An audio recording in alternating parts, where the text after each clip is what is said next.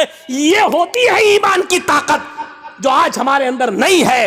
یہ ایمان جب ہمارے اندر نہیں ہے تو ذلت تو آئے گی، رسوائی تو آئے گی۔ اللہ نے اسی ایمان کے بارے میں کہا تھا وَلَا تَهْنُوا وَلَا تَحْزَنُوا وَأَنْتُمُ الْأَعْلَوْنَ إِن كُنتُم مُؤْمِنِينَ۔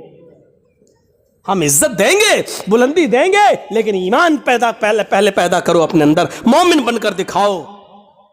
ہاجرہ نے مومنہ بن کر دکھایا، ابراہیم نے مومن بن کر دکھایا، تو اللہ کی مدد بھی آئی اور بلندی بھی ملی۔ اب دیکھو اللہ کی مدد کیسے آتی ہے، جب ایمان ان کے اندر پیدا ہو گیا، ابراہیم نے اپنے ایمان کا حق ادا کیا، ہاجرہ نے بھی ایمان کا حق ادا کیا۔ ابھی تک پیچھے پیچھے دوڑ رہی تھی کہ بتاؤ میرا کیا ہوگا، لاسٹ میں کہتی ہے کہ مجھے کس کے سپرد کر کے جا رہے ہو؟ جواب ملا اللہ کے۔ پھر ہٹ جاتی اور کہتی اب جاؤ ہمارے اور بچے کی طرف سے بے فکر ہو جانا، اللہ نے جو حکم دیا اس کو کریے، اللہ ہمیں ضائع نہیں کرے گا، اللہ ہمیں برباد نہیں کرے گا۔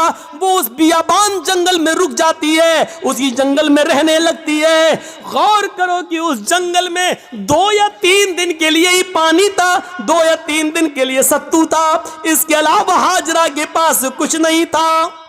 ستو ختم ہو جاتے ہیں، پانی ختم ہو جاتا ہے، کوئی قافلہ بھی وہاں سے گزرتا نہیں ہے۔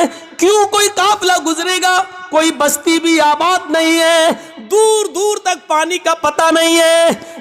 میں ماں ہوں، 2-4 دن بھوکی پیاسی رہ سکتی ہوں، لیکن یہ معصوم بچہ ہے جو میرا دودھ پیتا ہے، جب مجھے کچھ ملے گا نہیں تو دودھ بنے گا کیسے؟ میں کھاؤں گی تو دودھ بنے گا، جب دودھ بنے گا تو بچہ پیے گا۔ میں پیاسی ہوں، 2-4 دن رہ سکتی ہوں، لیکن بچے کو پیاسا کیسے رکھا جا سکے؟ غور کرو، تمام شک و شبہات اس عورت کے دل میں ہے، لیکن اللہ پر بھروسہ ہے، ایمان ہے اللہ کی ذات پر۔ اپنے بچے کو لٹاتی ہے، کہتی ہے چلو کوشش کر کے دیکھتی ہوں پانی مل جائے۔ دائیں دیکھا، بائیں دیکھا، اس کو کچھ نظر نہیں آ رہا تھا۔ سامنے ایک پہاڑی نظر آئی، اس پہاڑی کے اوپر چڑھ جاتی ہے، اپنے بچے کو زمین پر چھوڑتی ہے، اس پہاڑی کے قریب جاتی ہے۔ اس پہاڑی کا نام ہے صفا۔ اس پہاڑی پہ چڑھ کر، اونچائی پہ چڑھ کر نیچے کی طرف دیکھتی ہے۔ ہم تو مسجد کی چھتوں پہ چڑھ کے چاند کو اوپر کی طرف دیکھتے ہیں، عید کا بقرعید کا چاند۔ وہ اونچائی پہ چڑھ کر نیچے کی طرف دیکھتی ہے، شاید اس پہاڑی کے نیچے کوئی بستی رہتی ہو، کوئی گاؤں ہو، کوئی اللہ کے بندے رہتے ہو، اور میں ان سے تھوڑا سا پانی مانگ لوں بچے کو پلانے کے لیے۔ وہ جس امید کے ساتھ گئی، اس کی امید پوری نہیں ہوئی۔ پہاڑی پہ چڑھ کے نیچے دیکھتی ہے، لیکن وہاں کوئی بستی نہیں ہے، کوئی آبادی نہیں ہے، کوئی گاؤں نہیں ہے۔ اس نے اس بستی، اس پہاڑی پہ چڑھ کے پھر گھوم کر دوسری طرف دیکھتی ہے کہ ادھر بھی ایک پہاڑی نظر آ رہی ہے۔ چلے اس پہاڑی کے اوپر چڑھ کے دیکھے، شاید ادھر پانی ملتا ہو، یا اس بستی کے، اس پہاڑی کے نیچے کوئی بستی آباد ہو۔ وہ وہاں سے چلتی ہے، کچھ دیر رک کے چلتی ہے، سلو چلتی ہے، اور بچے کی پیاس جب اس کے دماغ میں آتی ہے تو تھوڑا سا تیز دوڑتی ہے، تیز دوڑتی ہے، پھر تھوڑا سا سلو ہوتی ہے، وہ 2-3 بار تیز دوڑتی ہے، 2-3 بار سلو دوڑتی ہے، صفا سے مروہ جاتی ہے، لیکن مروہ جانے کے بعد بھی اس کو کوئی بستی نظر نہیں آتی۔ اب اس کو معلوم ہے نہ صفا کے نیچے کوئی بستی ہے، نہ مروہ پہاڑی کے نیچے کوئی بستی ہے، لیکن بچے کی پیاس جب دیکھتی ہے تو بار بار جاتی ہے، شاید کوئی آنے والا آدمی مل جائے، کوئی قافلہ مل جائے، میں کسی سے پانی کی چند گھونٹ مانگ کر بچے کو پلا دوں۔ بچہ انگوٹھا اپنے منہ میں رکھ کے چوس رہا ہے۔ حدیث کی کتابیں کہتی ہیں صفا اور مروہ کے دوڑ دوڑ کر ہاجرہ نے 7 چکر لگا لیے، صفا سے مروہ 1، مروہ سے صفا 2، صفا سے مروہ 3، مروہ سے صفا 4، صفا سے مروہ 5، مروہ سے صفا 6، اور پھر صفا سے مروہ 7۔ پھر مروہ سے صفا پر نہیں آئی، 7 چکر لگا کر نا امید ہو گئی کہ اب پانی نہیں ملے گا، تو اپنے بچے کے پاس آ کر بیٹھ گئی، نظریں آسمان پہ ڈالی۔ الہ العالمین، تجھے معلوم ہے، تو سب کچھ جانتا ہے، تیری ذات سے کوئی چیز چھپی ہوئی نہیں ہے۔ 3 دن پہلے جب میرا ہسبینڈ، میرا شوہر جا رہا تھا، میں نے اس سے پوچھا مجھے اور اس بچے کو کس کے حوالے کر کے جا رہے ہو؟ اس نے کہا اللہ، اللہ کے حوالے۔ الہ العالمین، میرا پتی مجھے تیرے سپرد کر کے گیا ہے، اس بچے کو تیرے سپرد کر کے گیا ہے، میں نے بھی یقین دلایا اللہ مجھے ضائع نہیں ہونے دے گا۔ الہ العالمین، میں نے آج تک اپنے پتی کی امانت میں خیانت نہیں کی ہے، میرے پتی کا یہ بیٹا، میرا یہ بچہ آگے چل کر دین کی خدمت کرے گا، میں نے دین کے لیے وقف کر دیا ہے۔ اے اللہ، میرے اس بچے کے لیے غذا کا انتظام فرما دے، پانی کا انتظام فرما دے۔ دل سے جو آہ نکلتی ہے وہ اثر رکھتی ہے، پر نہیں طاقت پرواز مگر رکھتی ہے۔ اوپر سے اللہ رب العالمین نے جبریل کو حکم دیا، آئے جبریل کیا دیکھ رہے ہو؟ میری بندی مجھے پکار رہی ہے، اور میرا بندہ ابراہیم ان دونوں کو، اسماعیل اور ہاجرہ کو میرے سپرد کر کے گیا ہے، اگر میرے سپرد کرنے کے بعد بھی یہ دونوں بھوکے اور پیاسے مر گئے تو پھر دنیا سے وشواس اٹھ جائے گا، پھر ایمان کس کے اندر پیدا ہوگا؟ آئے جبریل جاؤ، جس جگہ اسماعیل ایڑیاں رگڑ رہے ہیں اسی جگہ پر تم اپنا پر مارو، اور پھر میری قدرت کا کرشمہ دیکھو۔ جبرائیل آئے اور اسی جگہ پر مارا اور پانی کا چشمہ اسی جگہ پھوٹ گیا۔ ابراہیم، اس ہاجرہ نے دیکھا کہ پانی کا چشمہ نکل گیا تو وہ روکنے لگی، پانی ہے وہ بہہ رہا ہے، وہ روک رہی ہیں ادھر نہ چلا جائے ادھر نہ چلا جائے، وہ سمجھ رہی تھی شاید ابھی یہ تھوڑی دیر کے لیے بند ہو جائے گا، تو سمیٹ رہی ہیں اور جذبات میں کہہ رہی پانی تو بہتا جا رہا ہے، وہ ایسے لیتی چلو ایسے روک رہی ہیں اور کہتی زم زم، عبرانی زبان کا لفظ زم زم، ارے کہاں جا رہا، رک رک رک، زم زم، زم زم کا مطلب رک رک، ٹھہر جا۔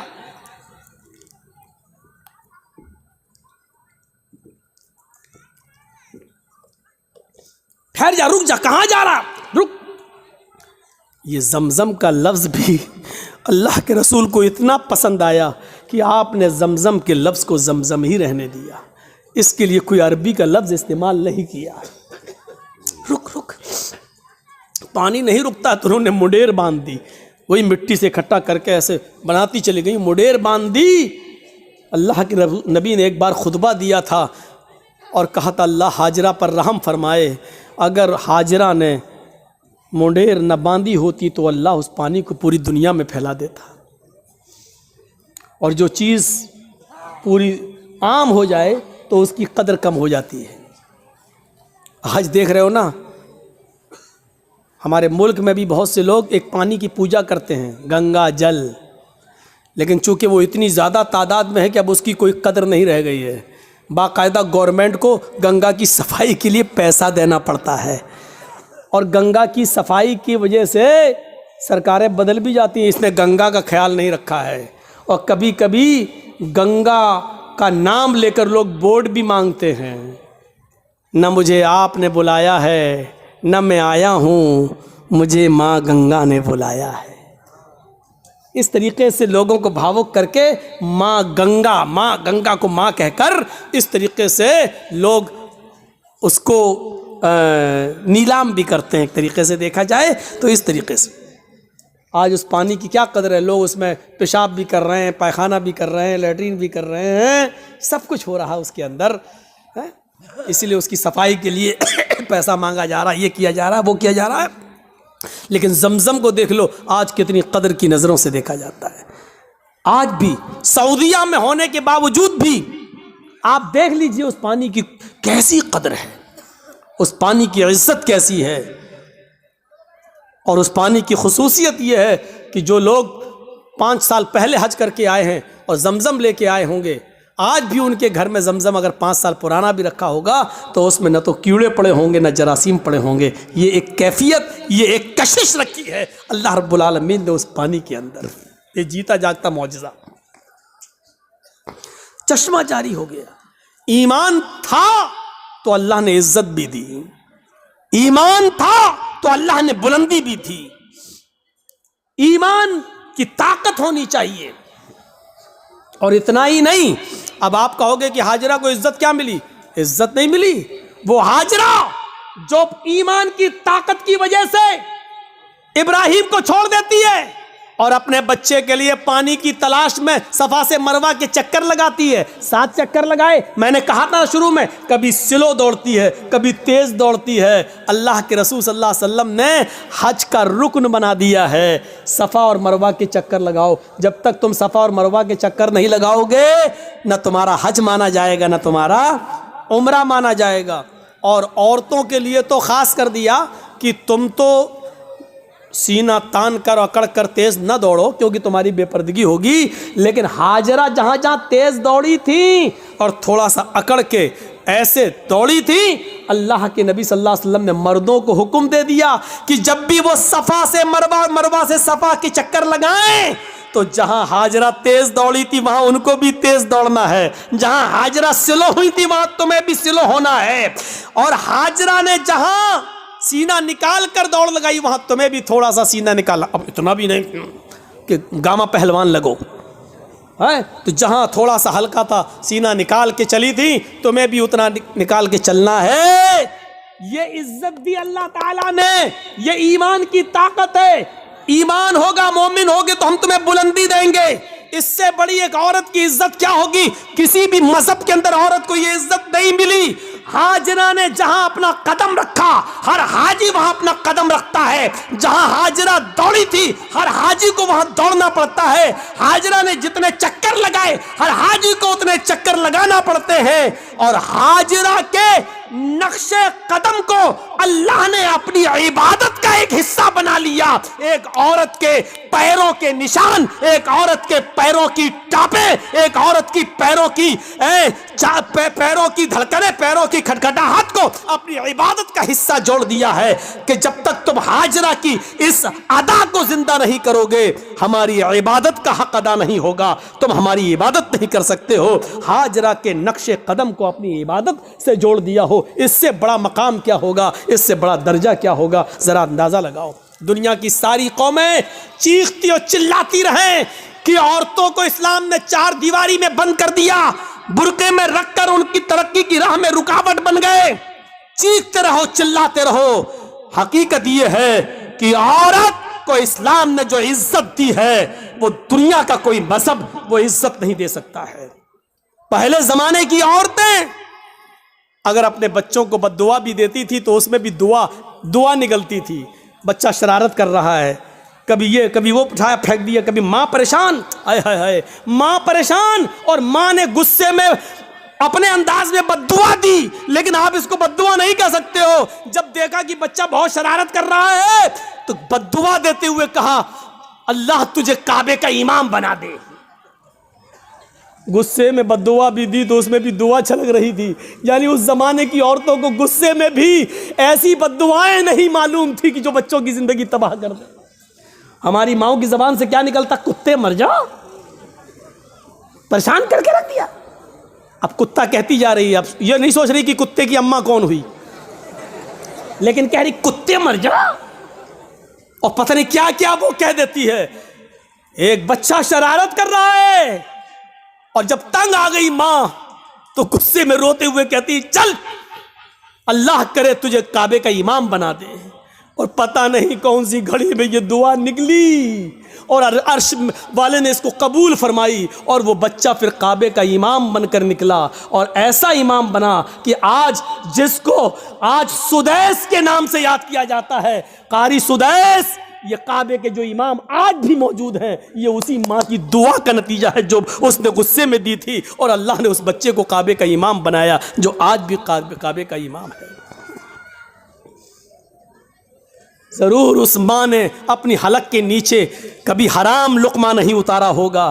اگر حرام لقمہ کھایا ہوتا تو یہ دعا قبول نہ ہوتی. ضرور اس ماں کی رگوں میں حلال خون دوڑ رہا تھا, اور حلال خون دوڑنے کی دعا کا نتیجہ تھا کہ وہ بچہ کعبے کا امام بنا. اگر آپ چاہتی ہو کہ ہمارے بچے ابن تیمیہ بنے, ہمارے بچے ثناء اللہ امرتسری بنے, ہمارے بچے ابن قیم بنے, ابن الجوزی بنے, ہمارے بچے احمد ابن حنبل بنے, ہمارے بچے امام مالک کی طرح بنے, تو آئے میری ماں بہنوں, تمہیں اپنی رگوں میں حلال خون دوڑانا پڑے گا, حلال روزی کھانا پڑے گی, رزق حلال کا اہتمام کرنا ہوگا.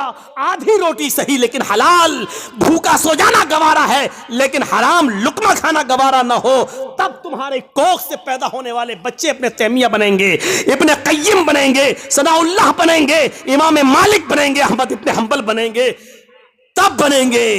سب کچھ کھاتی رہو اور کہو کہ اللہ ہمارے بچے کو کعبے کا امام بنا دے, نہیں ہو سکتا ہے. یہ تلخ جملے تمہیں سننا پڑیں گے.